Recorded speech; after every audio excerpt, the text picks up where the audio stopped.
Hey guys, this is Austin, and today I'm here with the best launch games for the PlayStation 4 and Xbox One. So both consoles are only a few months away, so let's see exactly which games you should be picking up on day one. Starting with the PlayStation 4, we have Drive Club, which is a racing game that leans more toward Gran Turismo than Burnout. It's a very social sort of game with a big emphasis on multiplayer, as well as being able to beat your friends' times on various tracks. There will also be a special edition of Drive Club that's free for PlayStation Plus subscribers, which cuts a few cars and tracks, but still gives you a good chunk of the game for free. KILLZONE Shadowfall is another PS4 exclusive, which continues the story from KILLZONE 3. You're thrown into the middle of a civil war, and KILLZONE does a good job of showing off the huge maps and graphical horsepower of the PlayStation. Like most first-person shooters, there's also a multiplayer mode, and in Shadowfall you can customize a lot of what you do in your online matches. Knack is a much more charming game with an almost cartoony style. You play as Knack, who can change his form to help repel the goblin invasion.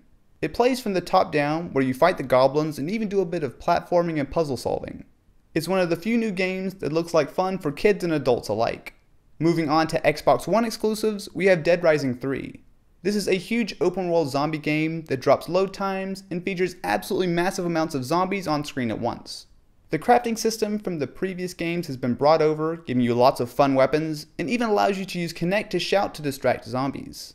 Forza Motorsport 5 continues to be one of the best racing simulators on the Xbox, with excellent graphics and hundreds of cars, new and old, including open-wheel racers.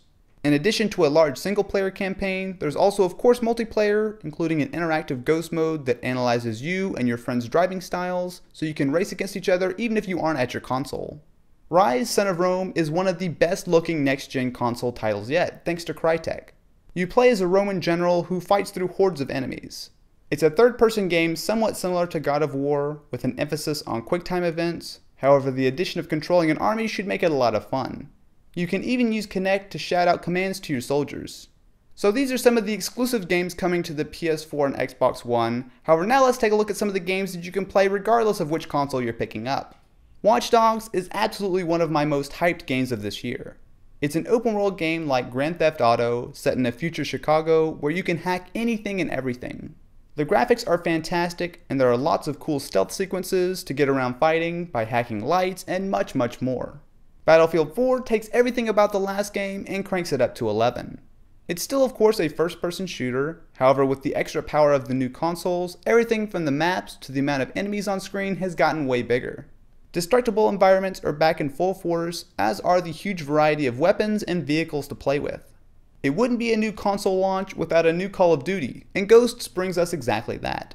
As an all-new series, it's set in the future where the US has fallen, but is protected by, yep, you guessed it, the Ghosts. Multiplayer has also been majorly revamped with character customization, dynamic maps, and the ability to lean and slide around corners.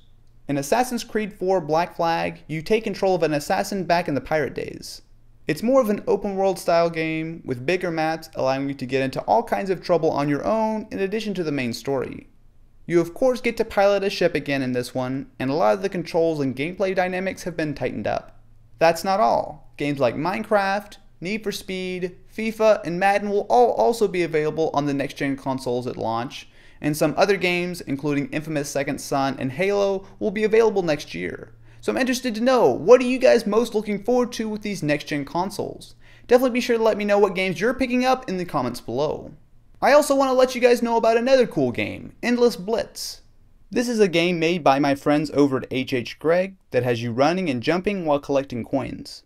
What makes this a little different is that you're playing to win actual prizes, including a free trip to New York City along with the Samsung home theater package. They've also got daily prizes including Samsung tablets, HH Greg gift cards, and more, and best of all, it's available for Android, iPhone, and Kindle, so for your chance to win, go check out Endless Blitz. Anyway guys, thank you so much for watching. If you haven't already, definitely be sure to subscribe to the channel so you're always kept up to date with the latest PS4 and Xbox One news. Anyway guys, I will catch you next time.